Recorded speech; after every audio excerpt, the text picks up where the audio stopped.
નમસ્કાર દર્શક મિત્રો, આજના ન્યૂઝ ફોકસમાં હું દ્વૈતા જોશી આપ સર્વેનું સ્વાગત કરું છું। ન્યૂઝ ફોકસની શરૂઆત કરીશું આજના મુખ્ય સમાચારથી। શહીદ વીર ભગતસિંહ, સુખદેવ અને રાજગુરુને શહીદ દિને કૃતજ્ઞ રાષ્ટ્રની ભાવભીની શ્રદ્ધાંજલિ। ગુજરાતમાં અમદાવાદ, વડોદરા, મહેસાણા સહિત અનેક સ્થળોએ યોજાયા શ્રદ્ધાંજલિ કાર્યક્રમો।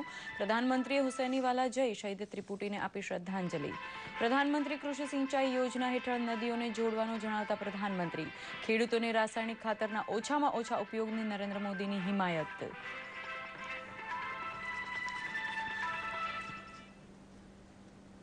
ગાંધીનગરના સાંસદ અને ભાજપના વરિષ્ઠ નેતા એલ.કે. અડવાણી ગુજરાતની મુલાકાતે। મુખ્યમંત્રી સાથે બેઠક યોજી દત્તક લીધેલા બકરાણા ગામના પ્રત્યેક ઘરમાં શૌચાલય બનાવવાની વ્યક્ત કરેલી પ્રતિબદ્ધતા। ભારતીય માછીમારોની 57 બોટ અરબી સમુદ્રમાં કોસ્ટગાર્ડને સુપ્રદ કરતી પાકિસ્તાન મરીન સિક્યોરિટી એજન્સી। કાફલો આજે મોડી રાત સુધીમાં પહોંચશે પોરબંદર।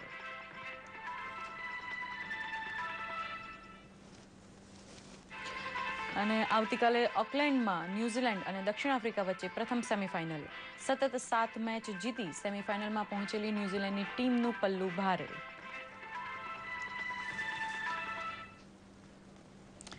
સમાચારોમાં પ્રધાનમંત્રી નરેન્દ્ર મોદીએ પાકિસ્તાનના પ્રધાનમંત્રી નવાઝ શરીફને પત્ર પાઠવીને જણાવ્યું છે કે બંને દેશો વચ્ચે પ્રવર્તી રહેલા તમામ પ્રશ્નોનું સમાધાન વિપક્ષી વાટાઘાટો દ્વારા સંભવ છે।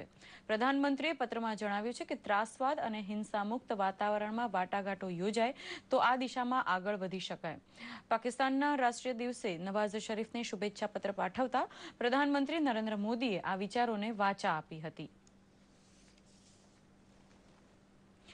પ્રધાનમંત્રી નરેન્દ્ર મોદી શહીદ દિન પ્રસંગે વીર ભગતસિંહ, સુખદેવ અને રાજગુરુને અંજલિ આપવા ફિરોઝપુરના હુસૈનીવાલા પહોંચ્યા હતા। ત્યારબાદ પ્રધાનમંત્રીએ સુવર્ણ મંદિરે મસ્તક ટેકવીને જલિયાવાલા બાગ પહોંચીને શહીદોને અંજલિ આપી હતી। પ્રસ્તુત છે આ વિશેનો એક અહેવાલ। પ્રધાનમંત્રીએ શહીદ દિન પ્રસંગે ફિરોઝપુરના હુસૈનીવાલા ખાતે પહોંચીને શહીદ ભગતસિંહ, સુખદેવ અને રાજગુરુના સ્મારકે શ્રદ્ધાસુમન અર્પણ કર્યા હતા। ત્રણેય શહીદોના પાર્થિવ દેહના આ સ્થાને અંતિમ સંસ્કાર થયા હતા। પંજાબના મુખ્યમંત્રી પ્રકાશસિંહ બાદલ, કેન્દ્રીય મંત્રી હરસિમરત કૌર બાદલ સહિતના રાજકીય આગેવાનો પણ તેમની સાથે હુસૈનીવાલા પહોંચ્યા હતા। હુસૈનીવાલા ખાતે પ્રધાનમંત્રીએ શહીદ પ્રસંગે રેલીને સંબોધન પણ કર્યું હતું। પ્રધાનમંત્રીએ જણાવ્યું હતું કે શહીદ ભગતસિંહ વર્તમાનમાં પણ આપણને પ્રેરણા આપી રહ્યા છે। प्रधानमंत्री कृषि सिंचाई योजना के तहत हमारा सपना है कि हिंदुस्तान के किसान के खेत तक पानी पहुंचाया जाए, नदियों को जोड़ा जाए, पुरानी नहरों को ठीक किया जाए, नई नहरों को बनाया जाए। लेकिन अगर किसान को पानी पहुंच गया तो मैं विश्वास दिलाता हूं, मिट्टी में से सोना पैदा करने की ताकत मेरे किसान भाइयों बहनों में है। હુસૈનીવાલા ખાતે શહીદ સ્મારક ખાતે અંજલિ આપ્યા પછી પ્રધાનમંત્રી સુવર્ણ મંદિર પહોંચ્યા હતા। પ્રધાનમંત્રીની સુવર્ણ મંદિરની આ પહેલી મુલાકાત હતી। હરમંદિરમાં મસ્તક ટેકવીને પ્રધાનમંત્રીએ પવિત્ર સરોવરની પરિક્રમા પણ કરી હતી। સુવર્ણ મંદિર સંકુલમાં જ પ્રધાનમંત્રી એસજીપીસીના સભ્યોને પણ મળ્યા હતા।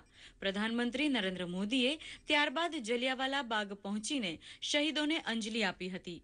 જલિયાવાલા બાગ ખાતે જનરલ ડાયર દ્વારા થયેલા ગોળીબારમાં શહીદ થયેલાઓને અંજલિ આપીને પ્રધાનમંત્રીએ શહાદતનો ઇતિહાસ તાજો કરવા પ્રયાસ કર્યો હતો।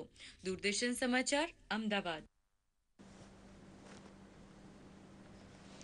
દેશની આઝાદી માટે હસતા હસતા ફાંસીના માછડે ચડી ગયેલા શહીદ ભગતસિંહ અને તેમના સાથીદારો રાજગુરુ અને સુખદેવે આપેલી બલિદાનને અંજલિ આપતા દેશ આજે શહીદ દિન મનાવી રહ્યો છે। ત્યારે ગુજરાતના વિવિધ વિસ્તારોમાં શહીદ દિન નિમિત્તે શહીદોને અંજલિ આપતા વિવિધ કાર્યક્રમોનું આયોજન થયું હતું।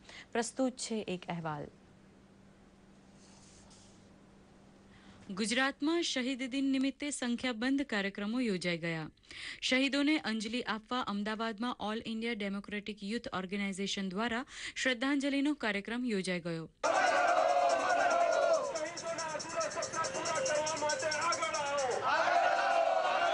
આ પ્રસંગે શહીદોના જીવનની ઝાંખી કરાવતા પ્રદર્શનનું આયોજન પણ થયું હતું। કેટલાક વ્યક્તિએ કવિતા પાઠ કરીને પણ અંજલિ આપવા પ્રયાસ કર્યો હતો। આઝાદ ભારતમાં કોઈ ગરીબી, બેકારી, ભૂખમરો ના હોય, દરેકને શિક્ષણ મળે, સમાન તકો મળે। આજે એ બધું ચૂર ચૂર થઈ રહ્યું છે, ત્યારે અમને યાદ કરીને અને અમે એ રીતના શ્રદ્ધાંજલિ આપીને અમે એવા બધા પ્રતિજ્ઞાબદ્ધ પણ થઈએ છીએ કે એ અધૂરા સપના પૂરા કરવા માટે અમે આવનાર દિવસોમાં કંઈ સંઘર્ષ પણ કરીએ. વડોદરા ખાતે પણ વિવિધ રાજકીય પક્ષોના આગેવાનો અને નાગરિકોએ ભગતસિંહની પ્રતિમાને પુષ્પાંજલિ અર્પણ કરી હતી. પુષ્પાંજલિ કાર્યક્રમ દરમિયાન બેન્ડવાજા પર દેશભક્તિના ગીત ગૂંજતા રહ્યા હતા.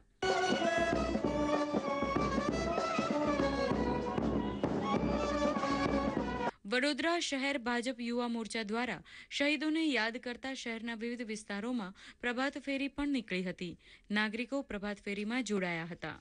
આ શહીદી એમને દેશ માટે, દેશની સ્વતંત્રતા માટે એમને આપેલી.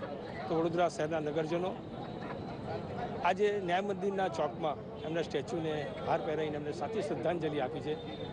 અને એમની શહીદી જે છે શહીદીને સૌ વડોદરા શહેરના નગરજનો સૌ યાદ કરે છે. दिल से निकलेगी न मरकर भी वतन की उल्फत, मेरी मिट्टी से भी खुशबू ये वतन आएगी.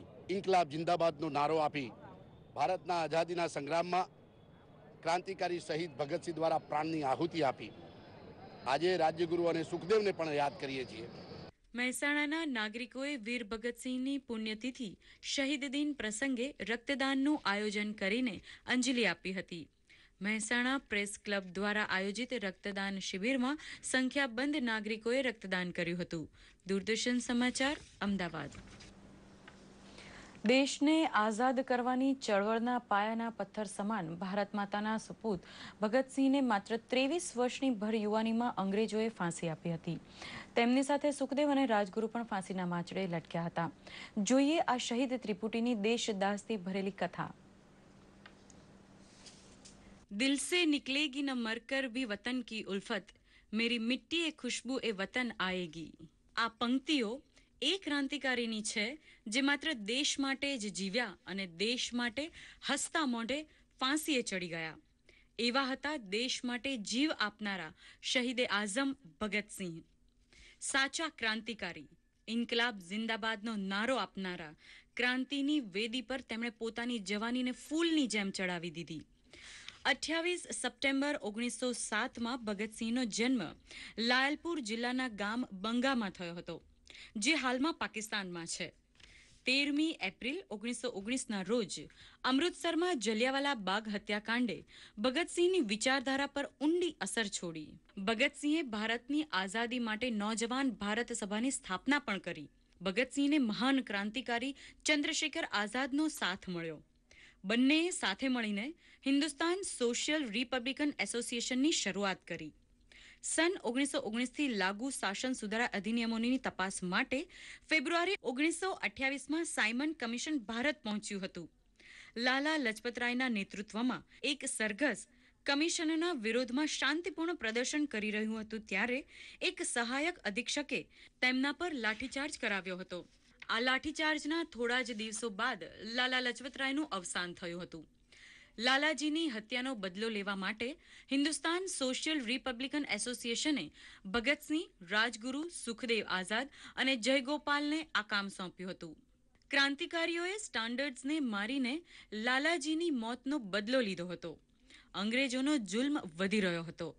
8મી એપ્રિલ 1929 આ એ જ દિવસ હતો જ્યારે ભગતસિંહે બટુકેશ્વર સાથે સેન્ટ્રલ એસેમ્બલીમાં બોમ્બ નાખ્યો હતો, જેનો હેતુ કોઈનો જીવ લેવાનો ન હતો, પરંતુ દુનિયાને અંગ્રેજોનો જુલ્મ બતાવવાનો હતો.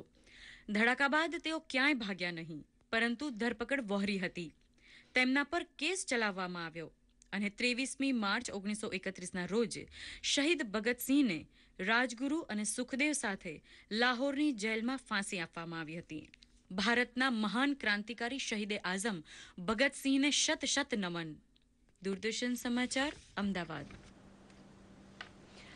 નવી દિલ્હી ખાતે ભારત અને ચીન વચ્ચે પ્રતિનિધિ સ્તરની વાતચીતનો પ્રારંભ થયો છે. 18મા રાઉન્ડમાં સરહદ વિવાદના ઉકેલ ઉપરની મંત્રણાનું નેતૃત્વ રાષ્ટ્રીય સુરક્ષા સલાહકાર અજીત દોવલ કરી રહ્યા છે, તો વિદેશ સચિવ એસ જયશંકર પણ હાજર છે. ચીનના પ્રતિનિધિમંડળનું નેતૃત્વ યાંગ જીચી કરે છે. અજીત દોવલ રાષ્ટ્રીય સુરક્ષા સલાહકાર બન્યા બાદ આ પહેલી મંત્રણા છે. ચીનના સૈનિકો દ્વારા લદ્દાખમાં થતી ઘૂસણખોરીનો મામલો મંત્રણા દરમિયાન ઉકેલાઈ શકે છે. કર્ણાટક વિધાનસભામાં મુખ્યમંત્રી સિદ્ધરામૈયાએ સનદી અધિકારી ડી.કે. રવિના અપમૃત્યુની તપાસ સીબીઆઈને સોંપવાની જાહેરાત કરતા ભાજપ સહિતના વિપક્ષનું દબાણ ફળ્યું હતું. તેમણે કહ્યું હતું કે ડી.કે. રવિના પરિવાર અને જનતાની ભાવનાનો આદર કરવા માટે આ નિર્ણય લેવાયો છે. રેતી જેવા ખનીજની ચોરી કરતા માફિયા સામે બાથ ભીડવા બાદ ડી.કે. રવિની કતલ થઈ છે તેવું વિપક્ષ પહેલા દિવસથી કહે છે, જ્યારે બેંગલુરુ પોલીસ આ કેસને આપઘાત ગણાવી ચૂકી છે. ગાંધીનગરના સાંસદ અને ભાજપના વરિષ્ઠ નેતા લાલકૃષ્ણ અડવાણી આજે ગુજરાતની મુલાકાતે છે. મુખ્યમંત્રી સાથે મુલાકાત બાદ તેઓએ સાંસદ આદર્શ ગ્રામ યોજના હેઠળ દત્તક લીધેલા બકરાણા ગામની મુલાકાત લીધી હતી. ગાંધીનગર આવેલા ભાજપના વરિષ્ઠ નેતા લાલકૃષ્ણ અડવાણીએ સચિવાલય પહોંચી મુખ્યમંત્રી આનંદીબેન પટેલ સાથે શુભેચ્છા બેઠક કરી હતી, જેમાં મહેસાણાના સાંસદ જયશ્રીબેન પટેલ પણ હાજર રહ્યા હતા. એલ.કે. અડવાણી ગાંધીનગર ખાતે જિલ્લા સમિતિની બેઠકમાં હાજર રહ્યા હતા તથા સમિતિની સમગ્ર વર્ષની કામગીરીની સમીક્ષા કરી હતી. તેઓએ પત્રકારો સાથેની વાતચીતમાં જણાવ્યું હતું કે છેલ્લી 3 બેઠક દરમિયાન સ્વાસ્થ્ય સંબંધી જે નિર્ણય લીધા છે એનો રાજ્ય તથા રાષ્ટ્રીય કક્ષાએ પણ અમલ થયો છે. બેઠકમાં ગાંધીનગરના કલેક્ટર, ટીડીઓ અને ધારાસભ્યો ઉપસ્થિત રહ્યા હતા. તો ये एक संयोग बना कि पिछली 3 मीटिंगों में जो बात कही और निर्णय किया इस जिला कमेटी ने, वही बात बाद में पूरे प्रदेश के लिए ही नहीं लेकिन देश भर के लिए कहा गया कि स्वास्थ्य बढ़ाने के लिए जो सबसे ज़रूरी बात है वो ये कि हर एक मकान में शौचालय होना चाहिए. પોતાના મત વિસ્તારની મુલાકાતે આવેલા શ્રી અડવાણીએ પોતે દત્તક લીધેલા સાણંદના બકરાણા ગામની મુલાકાત પણ લીધી હતી. ગ્રામજનોએ પોતાના સાંસદને ફૂલહારથી આવકાર્યા હતા અને ફળોની ટોપલીઓ દ્વારા સ્વાગત કરવામાં આવ્યું હતું. અહીં તેમણે ગ્રામજનોને સંબોધતા પોતાની સાંસદની ગ્રાન્ટમાંથી દરેક ઘરમાં શૌચાલય બનાવવાનું વચન આપ્યું હતું. इस सारे जिले में एक भी ऐसा मकान नहीं बचेगा कि जिसमें शौचालय न हो. अब हमारी तरफ से कोशिश होगी कि किसी भी गांव में ऐसी स्थिति न हो कि वहां पर 8वीं के बाद की व्यवस्था न हो. हर एक में 10वीं तक व्यवस्था हो जानी चाहिए. બકરાણા ગામમાં પ્રાથમિક સુવિધાઓ બહેતર બનાવવાની પ્રતિબદ્ધતા પણ અડવાણીએ વ્યક્ત કરી હતી. દૂરદર્શન સમાચાર, અમદાવાદ. અરબી સમુદ્રમાં ભારત પાકિસ્તાન વચ્ચેની દરિયાઈ સરહદે ગઈ સાંજે 57 જેટલી માછીમાર boat Pakistan marine security agency દ્વારા કોસ્ટગાર્ડને પાછી સોંપવામાં આવી હતી. 416 જેટલા બોટ માલિકો અને ટેકનિશિયનોને લઈ પોરબંદરથી કોસ્ટગાર્ડના વિજિત અને રાજરતન જહાજ પાકિસ્તાન તરફથી પાછી મળનાર બોટનો કબજો લેવા માટે મધદરિયે ગયા હતા. ટ્રોલર સાથે 57 માછીમાર બોટને કિનારે આવવા નીકળેલો કાફલો આજ રાત સુધીમાં પોરબંદર પહોંચવાની ધારણા છે. રબારી ભરતકામનું ગ્લોબલ સરનામું એટલે પાબીબહેન.com. 4 મહિના પહેલા જ પાબીબહેને પોતાના વ્યવસાયને વેગ આપવા માટે પાબીબહેન.com નામે વેબસાઇટની શરૂઆત કરી હતી. વેબસાઇટને 3000 લાઇક મળ્યા છે અને તાજ હોટલ તરફથી ઓનલાઈન ઓર્ડર પણ પ્રસ્તુત છે. એક અહેવાલ. કચ્છના 4 ચોપડી ભણેલા પાબીબહેન આજે નારી સશક્તિકરણનું પ્રતીક બન્યા છે. કચ્છના રબારી સમાજના પાબીબહેને પોતાના પાબી બ્રાન્ડ પર્સના વેચાણ માટે કંપની સ્થાપીને પાબી.comની શરૂઆત કરી છે. કસબકામ, ભરતકામ અને દોરાકામ પાબીબહેન નાનપણમાં જ શીખ્યા હતા, પરંતુ હોલિવૂડ હિરોઈન સુધી તેમના પર્સને પહોંચાડવા સુધી પાબીબહેને લાંબો સંઘર્ષ કર્યો છે. પછી એમ ધીરે ધીરે હું મોટી થઈ. પછી 2003માં મારા લગ્ન થયા. ત્યારે હું કલારક્ષાની અંદર જ્યારે નોકરી કરતી ત્યારે જોડી ફેટરને મેં આ એક મારી બેગ અમારું આ હરીજરીવાળું લેસનું કામ છે એ મેં એ લોકોને ભેટમાં આપ્યું. ત્યારે એ લોકો લઈને માર્કેટમાં ગયા, અમેરિકામાં ગયા અને બહુ માંગ વધી. કલારક્ષા સંસ્થાને યાદ કરવાનું પાબીબહેન ભૂલતા નથી. તેમના પર્સની વાત વિદેશો સુધી પહોંચાડવામાં આ સંસ્થાએ જ ભૂમિકા નિભાવી હતી. કલારક્ષામાં એક પ્રકાશભાઈ એક્સપાયર થઈ ગયા અને જોડીબેનનું પ્રકાશભાઈનું એક સપનું હતું કે કારીગર કાંઈક શીખીને પગભર ઊભો રહે. ત્યાં હું એક કારીગર જ હતી અને અત્યારે પણ હું એક કારીગર જ છું. તાજેતરમાં બાયર્સ સેલર ઇન્ટરનેશનલ મીટમાં ભાગ લઈને પાછા ફરેલા પાબીબહેનને નોંધપાત્ર એવોર્ડ્સ મળ્યા છે. ગૂગલ પર પાબીબહેન વિશે સર્ચ કરતા તેમનું વેબ પેજ પણ મળે છે. લક બાય ચાન્સની હિરોઈનના ખભે જોવા મળતું પર્સ પોતે બનાવેલું છે તે વાત પાબીબેન હરખાઈથી કહે છે. અને પછી આ જે પાબીબેન છે એ હોલીવુડ અને બોલીવુડની અને એની હિરોઈનો હાથમાં લેતી અને દોડતી થઈ. મહિલા સશક્તિકરણની દિશામાં પાબીબેને સીમા ચિહ્નરૂપ કામ કર્યું છે. દૂરદર્શન સમાચાર, અમદાવાદ. ગુજરાત વિધાનસભામાં કૃષિ અને સિંચાઈ મંત્રી શ્રી બાબુભાઈ બોખીરિયાએ કૃષિ સહકાર, નાની સિંચાઈ અને સિંચાઈના વિભાગોની માંગણીઓ ચર્ચા માટે રજૂ કરી હતી. ચર્ચાના અંતે જવાબ આપતા શ્રી બોખીરિયાએ જણાવ્યું હતું કે 2002માં તત્કાલીન મુખ્યમંત્રી નરેન્દ્ર મોદીએ કૃષિ ક્ષેત્રે વિવિધ યોજના અને કાર્યક્રમો અમલી બનાવ્યા. તેને લીધે આજે ખેડૂતોની મહેનતથી કૃષિ ઉત્પાદન એ રાજ્યના અર્થતંત્રમાં મહત્વનું ચાલકબળ પુરવાર થયું છે. કૃષિ ઉત્પાદન આજે ડબલ ડિજિટમાં પહોંચ્યું છે. પશુપાલન અંગે જાહેરાત કરતા શ્રી બોખીરિયાએ જણાવ્યું હતું કે રાજ્યમાં કૃષિ સંલગ્ન સેવાઓમાં સૌથી વધુ વિકાસ દર પશુપાલનનો રહ્યો છે. ત્યારે રાજ્યના તમામ પશુપાલકોને ઘરે બેઠા પશુ ચિકિત્સક અને પશુ સેવાઓ વિનામૂલ્યે મળે તે માટે આગામી 5 વર્ષમાં 10 ગામ દીઠ એક પશુ દવાખાનું સ્થાપવામાં આવશે. હયાત સિંચાઈ યોજનાઓની નહેર સુધારણા અને આધુનિકરણના કામો અંગે માહિતી આપતા તેમણે જણાવ્યું હતું કે મહી, ઉકાઈ, કાકરાપાર, ફતેવાડી, શેત્રુંજી, પાનમ, ધરોઈ જેવી યોજના ઉપરાંત સૌરાષ્ટ્ર અને કચ્છની હયાત મધ્યમ અને નાની સિંચાઈ યોજનાઓના આશરે 8000 હેક્ટર વિસ્તારમાં નહેર સુધારણાથી છેવાડાના ખેડૂતોને પાણી મળે તે માટે આ બજેટમાં ₹217.71 કરોડની જોગવાઈ કરાઈ છે. આજે સ્વાઇન ફ્લુના કારણે 2 જણાના મૃત્યુ થયા છે. રાજકોટ અને અમરેલીમાં એક મૃત્યુ નોંધાયા છે. સ્વાઇન ફ્લુના નવા 23 કેસ નોંધાયા છે, જેમાં સુરતમાં 5 અને અમદાવાદ તથા વડોદરામાં 3નો સમાવેશ થાય છે. આજે 60 જણા સાજા થઈ ઘરે પાછા ફર્યા છે. જાન્યુઆરીથી અત્યાર સુધીમાં સ્વાઇન ફ્લુના કુલ 6417 કેસ નોંધાયા હતા. તેમાંથી કુલ મૃત્યુઆંક 415નો થયો હતો, જ્યારે 5790 લોકો સાજા થયા છે અને 212 લોકો સારવાર હેઠળ છે. મૂળ દહેરાદૂનના અને સુરતમાં સ્થાયી થયેલા હેર સ્ટાઇલિસ્ટ ઉમેશ ભટ્ટ 1.5 વર્ષ પહેલા દિલ્હીના રેલવે સ્ટેશન પર ઊભા હતા ત્યારે તેમને એક મૂકબધિર યુવતીને રોજગારી મેળવવામાં પડતી મુશ્કેલીઓ ધ્યાન પર આવી હતી. દિલ્હીથી સુરતની મુસાફરી દરમિયાન મનોમંથનમાં તેમને સુરતમાં મૂકબધિર વ્યક્તિને પગભર કરવા નક્કી કર્યું. સુરતમાં ગરીબ પરિવારની મૂકબધિર યુવતીઓને પસંદ કરી હેરસ્ટાઇલની તાલીમ આપવાનું શરૂ કર્યું. અનેક મુશ્કેલીઓ વચ્ચે તેમણે આવી યુવતીઓને હેરસ્ટાઇલનો હુનર શીખવાડ્યો હતો. આજે આ યુવતીઓ મહિને સારી કમાણી કરે છે. ઉમેશ ભટ્ટે સેવા કાર્યનો સંતોષ વ્યક્ત કર્યો હતો.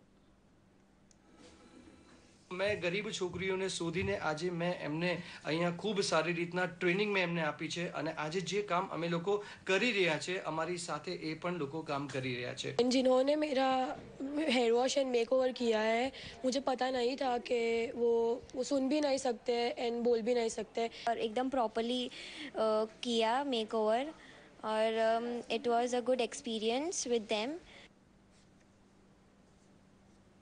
હવે જોઈએ કેટલાક ગુજરાત વિશેના સમાચાર સંક્ષિપ્તમાં.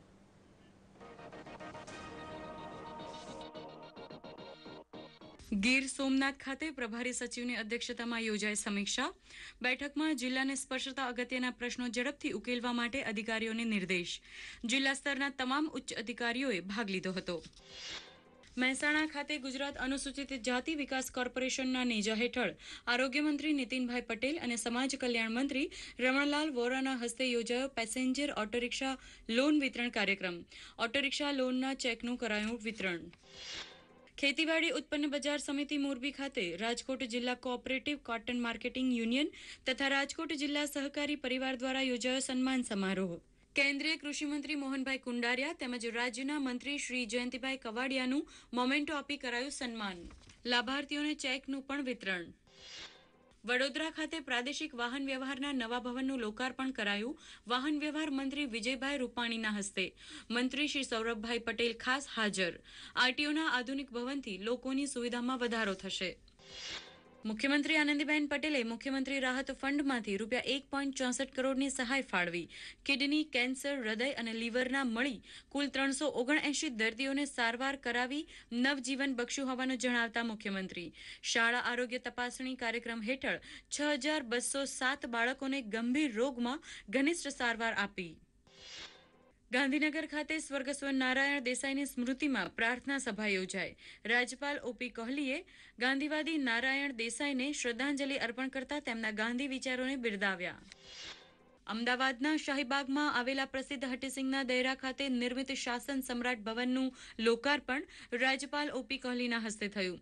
રાજ્યપાલે મહાવીર સ્વામીના અહિંસા બોધનો કર્યો ઉલ્લેખ.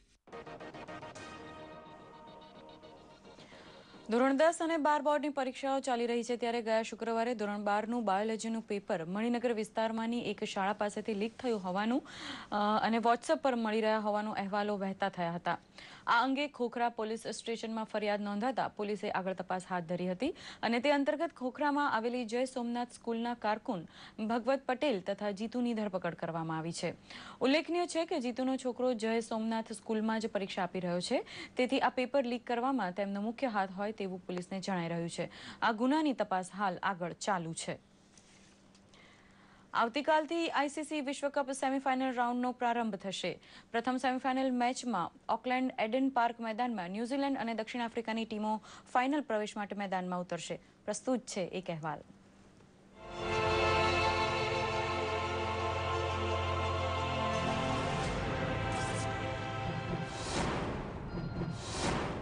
ક્રિકેટ વર્લ્ડ કપનો ફીવર ચરમસીમાએ પહોંચી ચૂક્યો છે. 24 માર્ચના રોજ મંગળવારે આઈસીસી વર્લ્ડ કપ ટુર્નામેન્ટમાં ભારતની જેમ જ સતત 7 મેચ જીતીને સેમીફાઇનલ સુધી પહોંચેલી ન્યૂઝીલેન્ડની ટીમ તેમજ દક્ષિણ આફ્રિકા સેમીફાઇનલ જંગ માટે મેદાનમાં ઉતરશે.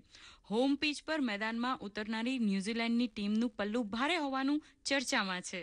26 માર્ચના રોજ સિડનીના મેદાનમાં રમાનારી બીજી સેમીફાઇનલ મેચ પર ભારતના ક્રિકેટ રસિકોની નજર ખાસ ટકેલી છે. ટુર્નામેન્ટમાં સતત 7 મેચમાં વિજય મેળવીને ગયા વર્લ્ડ કપમાં ચેમ્પિયન રહેલી ભારતીય ટીમ બીજી સેમીફાઇનલમાં યજમાન ઓસ્ટ્રેલિયાની ટીમ સામે ટકરાશે. સુકાની માઇકલ ક્લાર્કના નેતૃત્વ હેઠળ હોમ ગ્રાઉન્ડ પર સેમીફાઇનલ જંગ માટે મેદાનમાં ઉતરનારી ઓસ્ટ્રેલિયાની ટીમને ધોની બ્રિગેડ પરાજિત કરે તો જ ફાઇનલ મુકાબલાના દ્વાર ભારત માટે ખુલી શકે છે. ભારતીય ટીમ માટે તેથી જ સિડનીના મેદાનમાં રમાનારી બીજી સેમીફાઇનલ ખૂબ જ મહત્વની બની રહેશે. બંને સેમીફાઇનલમાં વિજેતા રહેનારી ટીમ 29 માર્ચના રોજ મેલબોર્ન ખાતે ફાઇનલ મુકાબલામાં ટકરાશે. દૂરદર્શન સમાચાર, અમદાવાદ. આંતરરાષ્ટ્રીય સમાચાર સંક્ષિપ્તમાં.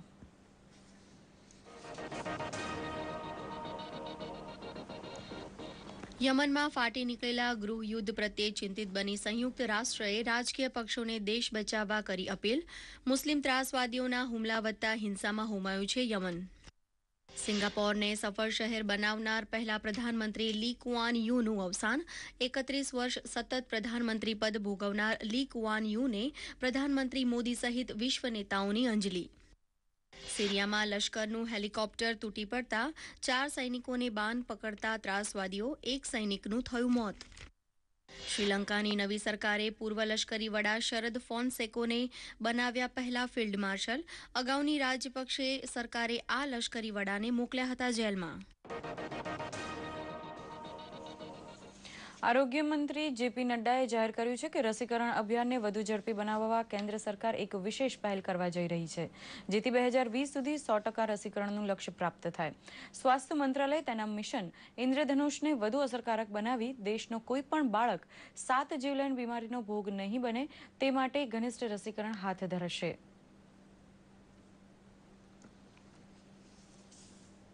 चिंता का विषय ये रहा कि लगभग 90 लाख ऐसे बच्चे हैं जिनका अधूरा टीकाकरण हुआ है और उसमें से इस 90 लाख में से 20 लाख ऐसे हैं जिनका टीकाकरण हुआ ही नहीं.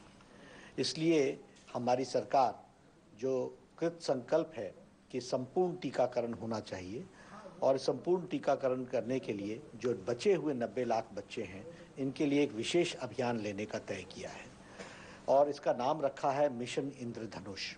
जैसे इंद्रधनुष के 7 रंग होते हैं उसी तरीके से 7 जानलेवा बीमारियां जैसे डिप्थेरिया, काली खांसी, tuberculosis, polio, tetanus, hepatitis B, इस तरीके की बीमारियों के 7 जानलेवा बीमारियों के रोकथाम के लिए यह एक विशेष कार्यक्रम लिया गया है. સૌરાષ્ટ્ર વિદ્યાર્થી ઉત્કર્ષ સમાજ રાજકોટ પ્રેરિત સાથી નેતૃત્વ પ્રદાન અભિવાદન સમિતિના ઉપક્રમે વિદ્યાર્થી યુવા પ્રવૃત્તિના માધ્યમ દ્વારા પોતાનામાં રહેલી શક્તિ અને સૂઝના બળે સામાજિક, રાજકીય, શૈક્ષણિક અને રચનાત્મક અને સાંસ્કૃતિક જેવા વિવિધ ક્ષેત્રોમાં સમાજ ઉપયોગી પ્રેરક નેતૃત્વ આપી રહેલા સાથી કાર્યકર્તાઓનો સન્માન સમારોહ રાજ્યપાલ ઓપી કોહલીના વડપણમાં યોજાયો હતો. આ પ્રસંગે રાજ્યપાલે જણાવ્યું હતું કે આજનો વિદ્યાર્થી આવતીકાલનો જવાબદાર નાગરિક છે. વિદ્યાર્થીઓના આવતીકાલના ભવિષ્ય નિર્માણની ઉમદા શક્તિ છે. આપણે તેની ઓળખ કરવી જોઈએ અને પ્રોત્સાહિત કરવા જોઈએ. કાર્યક્રમની શરૂઆતમાં શહીદ દિન નિમિત્તે શહીદોને શ્રદ્ધાંજલિ આપવામાં આવી હતી. राष्ट्र शक्ति और आज का छात्र कल का नागरिक. मुझको लगता है कि इन बातों को सौराष्ट्र विद्यार्थी उत्कर्ष समाज और उसके नेतृत्व ने समझा.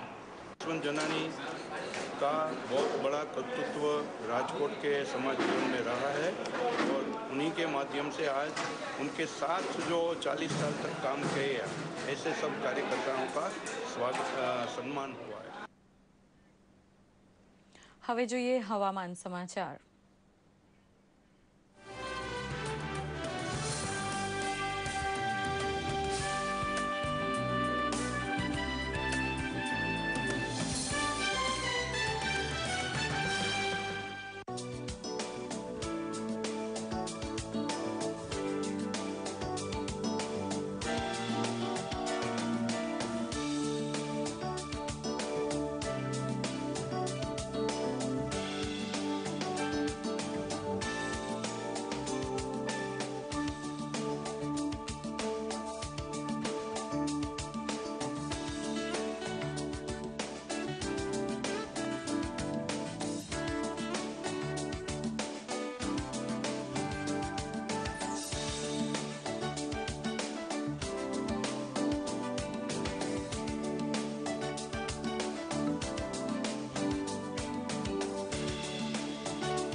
અંતમાં મુખ્ય સમાચાર ફરી એક વખત. શહીદ વીર ભગતસિંહ, સુખદેવ અને રાજગુરુને શહીદ દિને કૃતજ્ઞ રાષ્ટ્રની ભાવભીની શ્રદ્ધાંજલિ.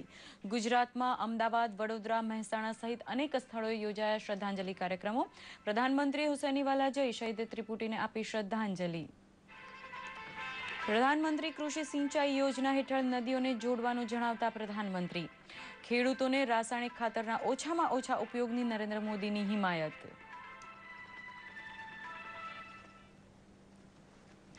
ગાંધીનગરના સાંસદ અને ભાજપાના વરિષ્ઠ નેતા એલ કે અડવાણી ગુજરાતની મુલાકાતે. મુખ્યમંત્રી સાથે બેઠક યોજી દત્તક લીધેલા બકરાણા ગામના પ્રત્યેક ઘરમાં શૌચાલય બનાવવાની વ્યક્ત કરેલી પ્રતિબદ્ધતા. ભારતીય માછીમારોની 57 બોટ અરબી સમુદ્રમાં કોસ્ટગાર્ડને સુપ્રત કરતી પાકિસ્તાન મરીન સિક્યોરિટી એજન્સી. કાફલો આજે મોડી રાત સુધીમાં પહોંચશે પોરબંદર. અને આવતીકાલે ઓકલેન્ડમાં ન્યૂઝીલેન્ડ અને દક્ષિણ આફ્રિકા વચ્ચે પ્રથમ સેમીફાઇનલ. સતત 7 મેચ જીતી સેમીફાઇનલમાં પહોંચેલી ન્યૂઝીલેન્ડની ટીમનું પલ્લું ભારે. તો અત્યારે ન્યૂઝ ફોકસમાંથી રજા આપશો. નમસ્કાર.